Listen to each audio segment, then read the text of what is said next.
tal amigos? ¿Cómo están? Bienvenidos a su programa Diálogos Divinos. Les saludamos con mucho gusto Marta Reynoso. ¿Qué tal amigos? El doctor Salvador Tomasini. Hola. Y su servidora Alejandra López. Continuamos con nuestro tema de actos, interesantísimo. Así es. Bueno, hemos estado viendo todo esto de las características de los actos. Y en las últimas lecturas que vimos, empieza a hablar de esa necesidad del acto continuo. O sea, y creo que es obvio, para llegar a formar una vida no se forma con un acto o con actos separados, sino debe ser continuo. Entonces, ahora vamos a empezar a ver el por qué, ya en función de lo que Jesús quiere, por qué los actos deben ser continuos, ¿no? Uh-huh.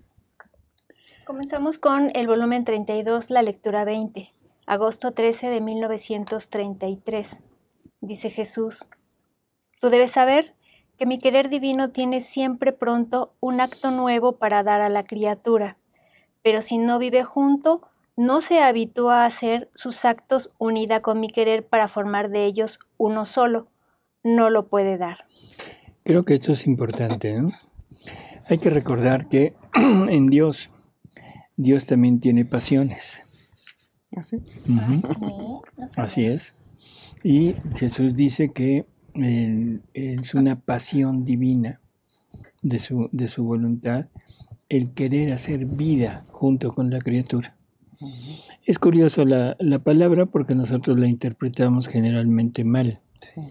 Pero visto así en Dios, es totalmente natural, porque esto es lo único que Dios quiere hacer. No le interesa otra cosa. Le interesa hacer vida en común con su criatura. Entonces es una pasión divina.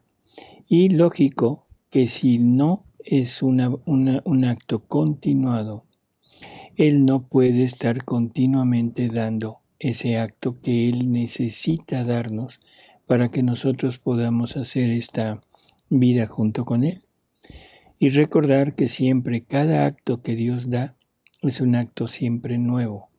No es igual al anterior, sino es nuevo, nueva belleza, nuevos dones, nueva felicidad, nueva santidad, nuevo todo. Por lo tanto, para ir formando una vida exactamente a semejanza de la de Él, que es siempre nuevo, nunca se repite. Y la criatura tiene que llegar a ser siempre nueva en bienaventuranzas, en felicidad, en santidad, en todo. La santidad humana, o sea, la santidad a través de las virtudes es siempre la misma. O sea, no cambia. Es siempre la práctica de las virtudes y es ese esforzarse continuamente de llevar a cabo siempre la misma tónica de vida. Pero en la divina voluntad se trata de cambiar continuamente y de ir agregando cosas nuevas en el interior del alma de la criatura para asemejarse a ese Dios que siempre es nuevo. Esto es interesante, ¿no? Uh-huh. ¿Seguimos? Primero, porque no sería digna de recibirlo. Uh-huh. Segundo, porque no entendería el valor del gran don que recibe. Claro. Claro. O sea, no es lo mismo estar unido, obrar unido con las obras de Dios, que estar recibiendo la vida divina. No es igual. Yo puedo hacer un acto, puedo hacer 10, puedo hacer 1000 en la divina voluntad y recibo una vida divina en cada acto, pero no se forma la vida divina en mí. Por lo tanto, nunca podré disfrutar, nunca podré tener la plenitud de lo que Dios quiere de nosotros. Y Dios se quedará siempre con ese faltante de gloria, ese faltante de honor, de correspondencia que la criatura le debe, ¿no? ¿Es algo similar a lo que decía Jesús de no le des perlas a los cerdos? No lo entenderíamos, no lo valoraríamos. Bueno, no podríamos entender lo que es una vida divina en nosotros. Podríamos entender lo que es actuar junto con Él, que ya es enorme, pero no es la finalidad que Dios quiere para nosotros. Y no tendría virtud de absorberlo en sí como vida propia. Con el vivir junto con mi divina voluntad se adquiere nueva vida, modos divinos, ciencia celestial, penetración de las cosas más profundas. En suma, como mi fiat es el maestro de los maestros, el que crea la ciencia más alta, hace conocer las cosas, no veladas, sino como son en realidad. Por lo tanto, viviendo junto con la criatura, no la quiere tener ignorante, la instruye, le hace sus sorpresas, le cuenta su historia divina, y esto la transforma y la vuelve capaz de recibir su acto nuevo que mi querer le quiere dar. Y el alma en cada acto que hace unida con ella adquiere una nueva prerrogativa de semejanza divina. Esto nos viene a explicar perfectamente el por qué la mayor parte de las personas que ponen en duda todo lo de la divina voluntad, esas personas que son reacias a entender esto, o que simplemente nos dicen que es muy difícil, que no se entiende, o que son cosas ilusorias, bueno, el punto es que no han permitido que Dios les explique lo que es esto. Esto no lo puede explicar el hombre, esto hay que entenderlo. Jesús dice que el único maestro es Él, porque para poder ser maestro en algo se necesita poseerlo, se necesita conocerlo. ¿Y quién conoce la inmensidad de la voluntad de Dios? ¿Quién posee la voluntad de Dios? Solamente Él, María, ahora Luisa, la divina voluntad, pero siempre es una enseñanza que es interior. Y esa enseñanza se adquiere a través de la lectura, a través del conocer estos escritos. Esta enseñanza no entra por alguien que les platique. Estas pláticas que tenemos no son para aprender, son simplemente una ayuda, un coloquio entre ustedes y nosotros, o sea, que vamos viendo la inmensidad de esto y vamos comentando. Pero el verdadero maestro es el fiat divino. El verdadero maestro es la divina voluntad, que son las que nos van a explicar todo en nuestro interior, no en el exterior. Así que si no vivimos continuamente, no estamos dispuestos a recibir el acto continuo, nunca vamos a entender, siempre vamos a tener dudas, siempre vamos a tender a combinar con lo anterior, que es lo nuestro. O sea, lo nuestro es las miserias, y conste que dije miserias, o sea, las miserias de la voluntad humana, en que se ve forzada a estar lejos de Dios y querer acercarse a Dios a través de la petición, de la oración, todo. Pero no posee a Dios, no está en concordancia, no está en unión con Dios. El vivir en la divina voluntad es exactamente lo contrario. Puede ser que no haya tanto rezo, puede ser que no haya tantas prácticas, pero es un permanecer unido totalmente a Dios. Así que yo creo que esto es muy, muy, muy importante llegar a entenderlo. Si no es continuo, definitivo, nunca haremos vida y nunca vamos a entender en plenitud lo que esto significa. De ahí la importancia de leer en orden y desde el principio, ¿verdad? Así es. Y de leer, ¿no? De leer. De leer. Sí, pero en orden, porque hay gente que si lee en desorden no es lo mismo. Así es. Okay. Seguimos, ¿sí? Más adelante dice Jesús: ahora, más que pintor divino es mi voluntad, y no se cansa jamás de dar nueva belleza, santidad y ciencia nueva, y está esperando un acto hecho junto con ella para enriquecerla, para hacerse conocer de más y hacer uso de sus pinceles divinos, para elevarla a tal altura y especial belleza de hacerla ser admirada, quién sabe por cuántas generaciones, de modo que todas la llamarán bienaventurada.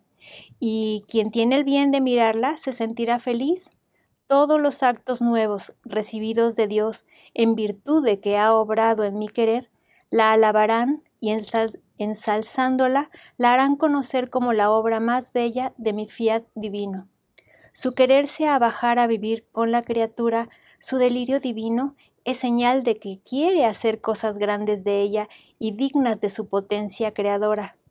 Por eso vivir junto con mi fiat es la fortuna más grande, y debería ser el delirio, la pasión vehemente y la ambición de todos. Curioso. Yo creo que la mayor parte de nosotros hemos tenido en alguna ocasión en nuestra vida una pasión, y no me refiero a la pasión de tipo de relación personal con otro ser, sino pasiones, o sea, una pasión por, no sé, por el dibujo, por el juego, por el deporte, por algo. Cuando es una verdadera pasión, es en verdad un martirio estar sin eso. O sea, cuando de repente llega el pensamiento de algo que queremos, de esto que estamos teniendo como pasión, se debe cumplir de inmediato. Si no se llega a cumplir de inmediato, es un sufrimiento tremendo. Y eso es en nosotros. Cuando Jesús nos habla de una pasión divina, ¿qué será una pasión divina? O sea, una necesidad de Él de poder dar toda su vida a la criatura.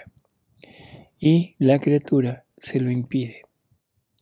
Ese es el sufrimiento de Jesús. Es el sufrimiento de la divinidad, que como no lo puede sufrir ella en sí misma, lo tiene que traspasar a su propia humanidad, que es Jesús, y Jesús es el que lo tiene que sufrir. Y ahí podemos empezar a entender lo que es la pasión del amor y la pasión del pecado. Cosas que a veces nos quedan muy lejanas, pero esa pasión es exactamente el sufrimiento que Dios tiene en sí mismo por no poder cumplir su pasión de amar y de dar. Más adelante dice Jesús: hija mía, ¿quieres saber qué significa hacer y vivir en mi voluntad divina? Conocer dónde se encuentra, con quién tiene que hacer, qué puede recibir, no olvidar el bien que ha recibido. Todo esto es señal de que el alma vive en mi divina voluntad. Porque decir que vive en ella y no conocer dónde se encuentra la morada divina que se presta a hacerle de habitación sería no apreciar, porque las cosas, las personas, los lugares, cuando no se conocen, no se aprecian. Decir vivo en el querer divino y no saberlo es absurdo. Y si no lo conoce no es una realidad, sino un modo de decir, mientras que la primera cosa que hace mi voluntad es develarse, hacerse conocer a quien quiere vivir junto con ella. Una señal de si vivimos o no vivimos, ¿no? O sea, entender. Cuando no entendemos, definitivamente quiere decir que no hemos penetrado todavía. Uh-huh. Más adelante sigue diciendo Jesús: ahora, si alguno leerá estas líneas que te he hecho escribir y no comprenderá lo que está escrito, y quedando maravillado pondrá en duda verdades tan sacrosantas, y hasta dónde puede llegar la criatura con vivir junto a mi querer, es señal de que no vive con él. Lo que decíamos ahorita. ¿Cómo lo puede comprender si no tiene en sí esta vida tan santa? No ha probado jamás sus delicias, no ha escuchado jamás sus bellas lecciones. Su paladar no ha gustado jamás este alimento celestial que sabe dar mi voluntad. Por eso ignoran lo que sabe hacer y dar mi fiat, y si lo ignoran, ¿cómo pueden comprender? No lo pueden comprender. Definitivo no lo pueden comprender. Por eso decíamos que las personas dudan. Y dudan primero porque cuando se prestan o se animan a leer, lo que están haciendo están entrando a buscar errores. No están entrando a conocer, están con la duda y están viendo si hay o no hay un error. Lógico, todo esto para una persona que no está dispuesta, que no tiene esa no sé, esa disposición en sí misma de renunciar a lo propio, en definitiva, no va a entender nada y va a encontrar 1000 cosas que le disgustan y que aparentemente están en contra. Y por eso es que si continúa, pero continúa mal. Y por eso son lo que van agregando. Porque para sentirse bien y sentir que están cumpliendo con ese Dios al que se dirigían antes, deben forzosamente de cumplir con lo anterior, si no, sienten que están fallando y no entienden lo que está sucediendo ni lo que Dios les está queriendo dar. Por lo tanto, nunca lo van a tener. Persona que combina, persona que nunca va a entender. Sí, es muy claro Jesús, ¿verdad? Uh-huh. Y finalmente dice Jesús, así que conocer significa poseer. Poseer significa conocer. Para quien no conoce, las verdades se vuelven difíciles y sin vida. Claro, porque no lo conoce. Uh-huh. Uh-huh. Seguimos. Uh-huh. Sí, seguimos con la 3120 y nos dice desde diciembre 21, 1932. Esta es otra de las características del acto continuado. Vamos a ver qué. Uh-huh.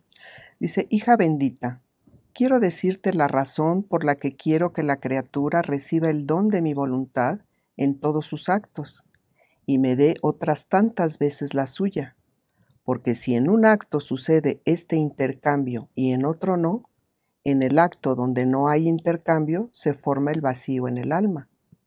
Y este vacío es llenado de miserias, de debilidades, de pasiones. Con esto, la vida divina queda despedazada y como separada en ella. Esto es un punto que ojalá se entienda perfectamente. Para formar una vida, la vida debe ser continua, no puede haber interrupciones. No puede haber interrupciones en el latido, en el respiro, o sea, en todas las funciones de esa vida. Cuando una mujer está embarazada, se está gestando una vida dentro de ella. Y esa vida está creciendo continuamente, está desarrollándose, y a medida que la mujer y el producto van acordes, van haciendo actos continuados, esa vida se va completando, hasta que llega un momento en que da a luz, pero la da a luz ya completa. Si esa vida se interrumpe antes, se llama un aborto. Y ese aborto puede ser natural o puede ser provocado.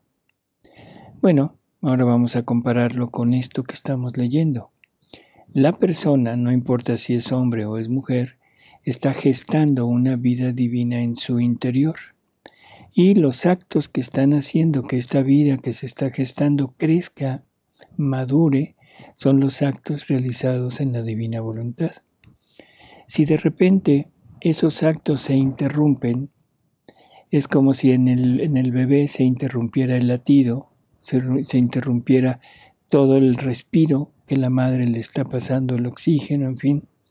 ¿Y qué pasa? El bebé muere y se aborta. ¿Qué pasa en la criatura que está queriendo vivir en la divina voluntad y sus actos no son continuos? Es que una vida divina que se empieza a gestar en ella se aborta.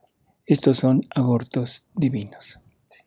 Y abortos divinos que estamos cometiendo continuamente mientras no nos empeñemos en vivir continuamente en la divina voluntad.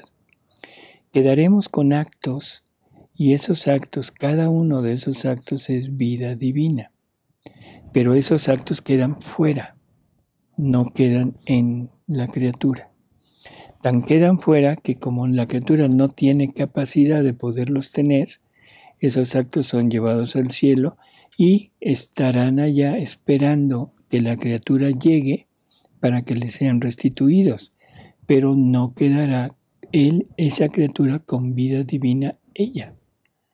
Quedará en posesión de vidas divinas. Es una santidad muy grande, sí, como la de Adán, pero no es lo que Dios quiere. Dios quiere vidas divinas en nosotros. Así que bueno, Nosotros decidimos si abortamos o no abortamos. Todos esos movimientos pro vida que hay, muy encomiables, realmente muy buenos movimientos, pero deberíamos de emprender un movimiento pro vida divina. Ujú. Un movimiento pro vida divina en animar, estimular, hacer que las personas realmente se decidan a desarrollar la vida divina en ellas, para que esa vida que se está gestando no se ponga fuera, sino quede dentro de ellas. ¿Seguimos? Sí. Dice, así que los verdaderos renacimientos no pueden suceder, porque faltaría el alimento, la materia prima del acto continuo de mi fiat que forma estos nuevos renacimientos en Dios. Mucho más que solo ella posee y forma el acto continuo. Por eso, sin su acto continuo, es imposible recibir tan grandes dones y bienes de hacer maravillar cielos y tierra. Muy claro, ¿verdad? Seguimos con la siguiente. Sí, por favor.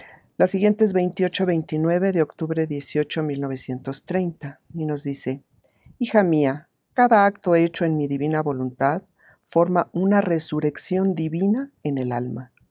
La vida está formada no de un acto solo, sino de muchos actos unidos juntos. Así que por cuantos más actos se hacen, tantas veces resurge en mi querer, en modo de poder formar una vida completa, toda de divina voluntad.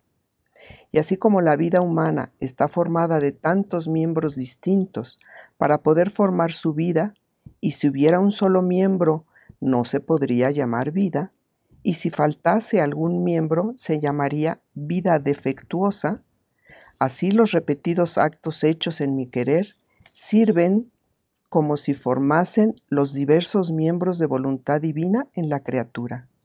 Y mientras que sirven para reunir juntos estos actos para formar la vida, sirven para alimentar la misma vida.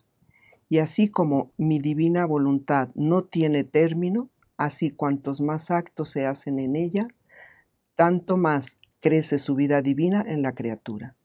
Y mientras ésta resurge y crece, la voluntad humana recibe la muerte por estos mismos actos hechos en mi divino querer, no encuentra alimentos para alimentarse y se siente morir a cada acto hecho en mi divina voluntad.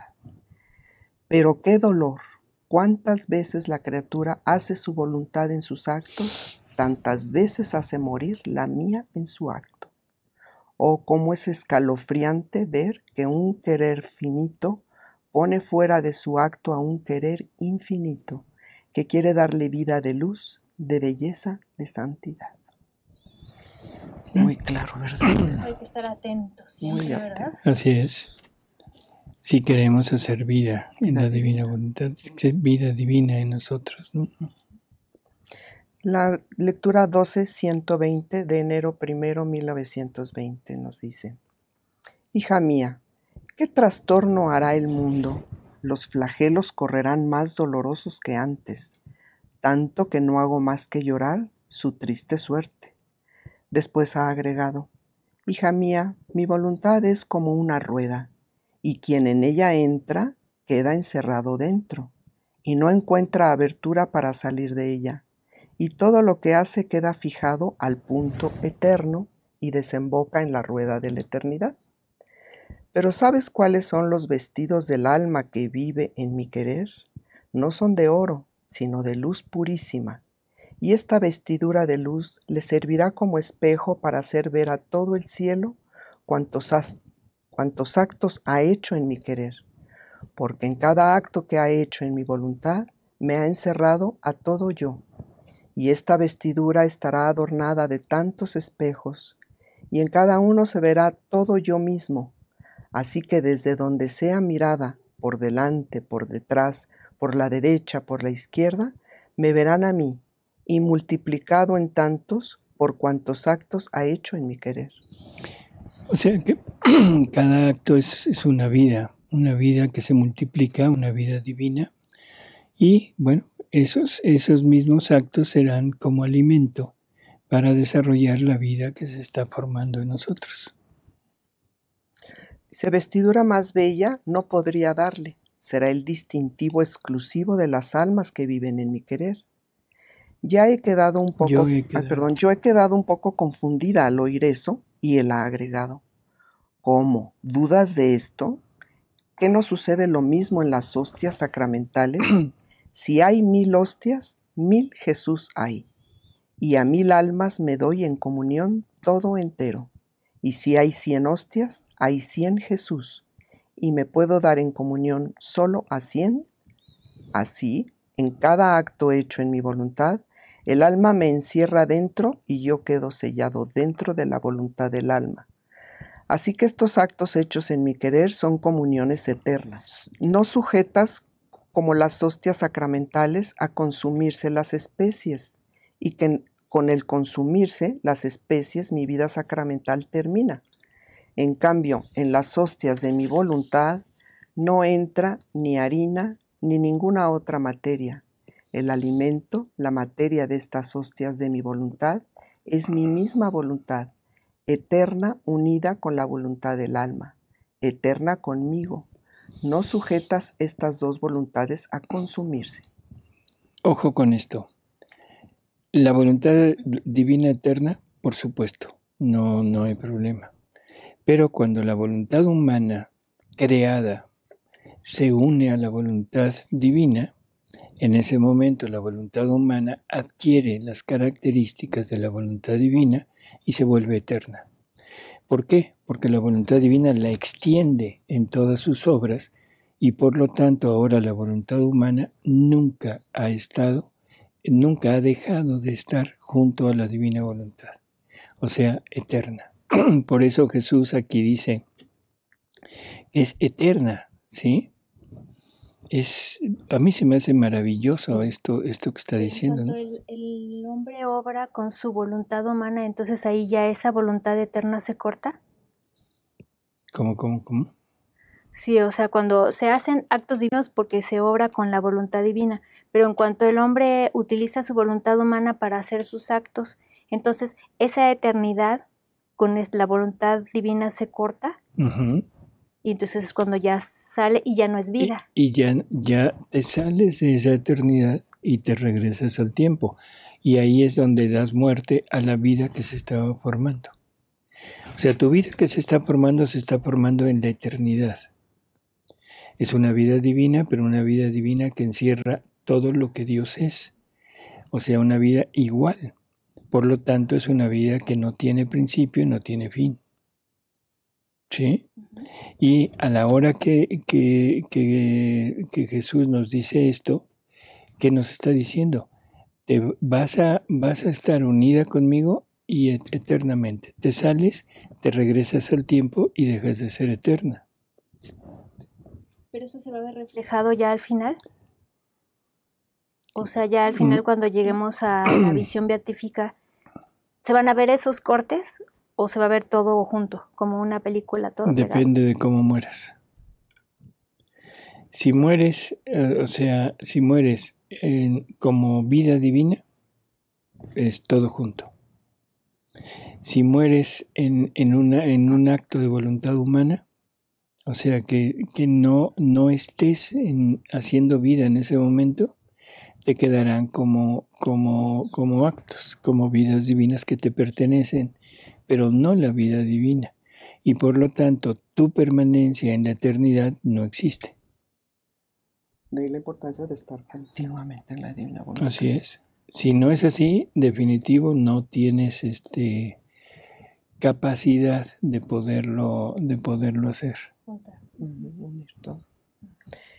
Y luego nos dice, entonces, ¿qué de extraño tiene el que se vean tantas veces multiplicada toda mi persona por cuantos actos ha hecho en mi voluntad? Mucho más que yo he quedado sellado en ella, y ella tantas veces en mí. Así que también en mí quedarás multiplicada tantas veces el alma por cuantos actos ha hecho en mi querer. Son los prodigios de mi querer. Exacto. Entonces, en cada acto que se haga en la divina voluntad, el alma encierra a un Jesús completo. Y ese Jesús queda en ese acto, es una vida divina, ¿sí? Entonces, estos actos hechos en el divino querer son comuniones eternas, comuniones. ¿Por qué? Porque si es una vida divina, que la divina voluntad está consagrando el acto en una vida divina, y esa vida divina le pertenece a la criatura, entonces la pregunta es, ¿esto qué significa? Es como recibir una hostia consagrada, porque estamos recibiendo a Jesús en nosotros, o aquí es Jesús que está multiplicándose en los actos nuestros. La hostia consagrada se va a consumir, y en el momento que se consuma, la vida real de Jesús se va y nos deja la gracia. En el momento en el que un acto en la divina voluntad es hecho, es una vida divina, y esa materia del acto no está sujeta a consumirse. Por lo tanto, Jesús permanecerá eternamente de ahí en adelante, bueno, ya para siempre, en ese acto que le pertenece a la criatura. Son comuniones eternas. Por eso dice que estos actos hechos en mi querer son comuniones eternas.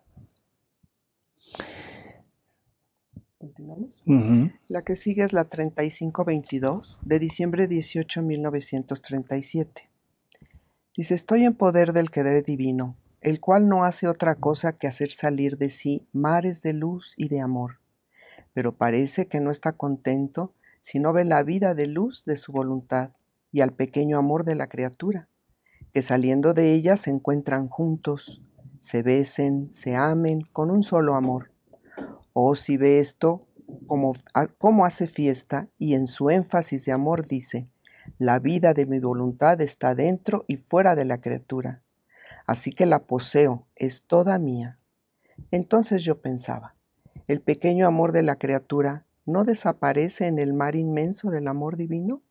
Y mi siempre amable Jesús, volviendo a visitar mi pequeña alma, como inundado en sus llamas de amor, me ha dicho, hija de mi voluntad, todo lo que hace la criatura que tiene por principio y por vida mi voluntad, aunque fueran cosas pequeñas, cada una contiene una vida divina. Así que en el mar interminable de mi querer y de mi amor, se ven nadar, flotar tantas pequeñas vidas de amor, de luz, que han tomado lugar en nuestro mar.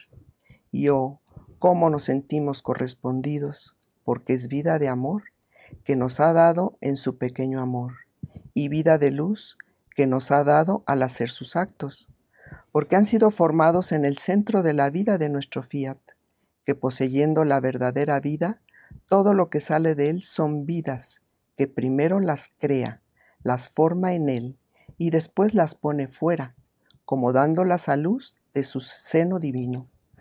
Por eso cada te amo posee la vida del amor, cada adoración posee la vida de la adoración divina. Cada virtud que ejercita posee quién la vida de la bondad divina, quién la vida de la sabiduría, quién la de la fuerza, quién la de la potencia, quién la de la santidad. Pero como son pequeñas vidas que han recibido la vida de nuestra vida, no saben estar aisladas, sino que corren y vienen a continuar su pequeña vida en nuestros mares interminables. Y oh, cómo nos aman, serán pequeñas, pero nosotros sabemos que la criatura solo nos puede dar lo pequeño, porque las cosas grandes, inmensas, son las nuestras, y la criatura no tiene ni siquiera lugar donde ponerlas, si queremos darle. Por eso es necesario que se refugie en nosotros, y nosotros, viéndola en nuestros mares, nos sentimos correspondidos con el amor que queremos de la criatura. Esto último, esa frasecita última, creo que es necesario entenderla, ¿no?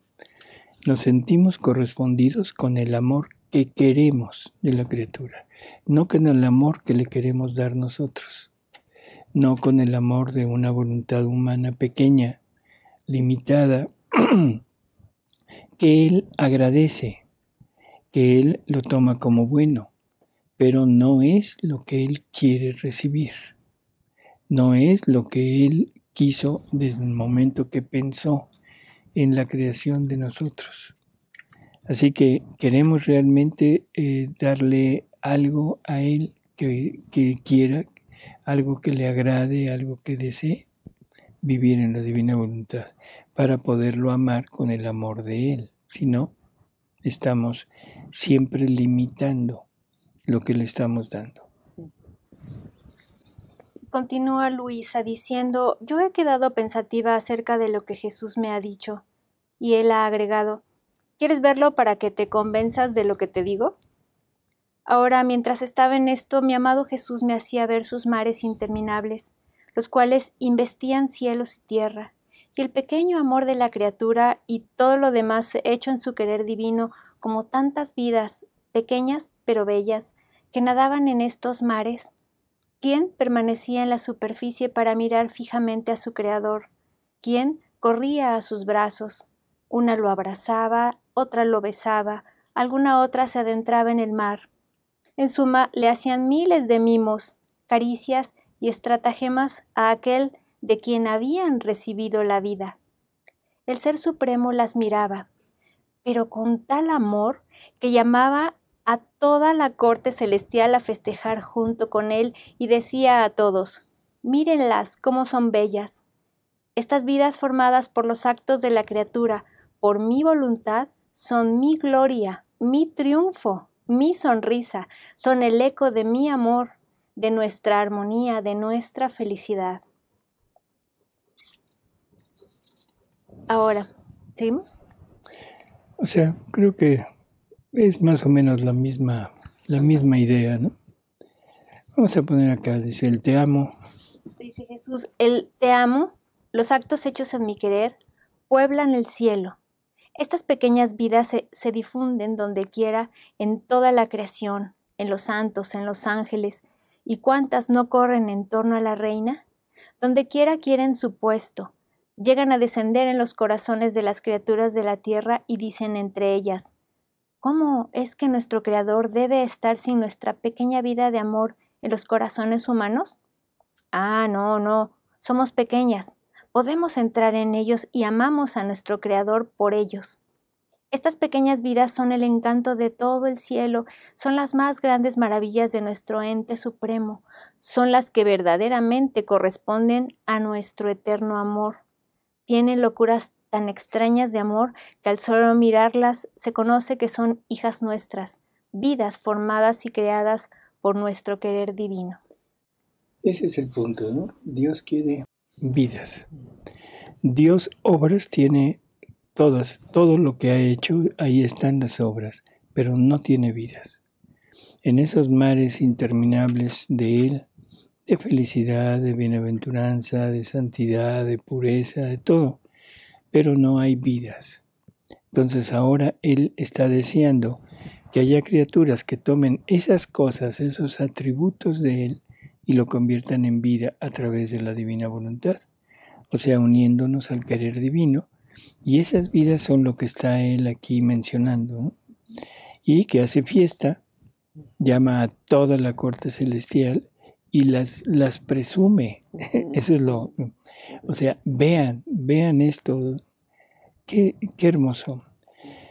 Yo creo que con esto hemos terminado más o menos una repasada de lo que son los actos hechos en la divina voluntad. Falta mucho, pero pienso que con lo que hemos visto hasta ahorita ya son 4 programas. O sea, es suficiente para darnos una idea de la enorme diferencia entre lo que es las obras hechas en virtudes, las obras hechas a través de una voluntad humana santa, virtuosa, y lo que es unas obras hechas en una voluntad humana unida a la divina voluntad. No hay comparación. No hay comparación. Y por último, para recordarlo, y parece como, o sea, disco rayado, como disco rayado. Cada vez que estemos combinando lo anterior con lo nuevo, Jesús nos dice, mi voluntad divina no tolera ni siquiera un átomo, ni la sombra de voluntad humana.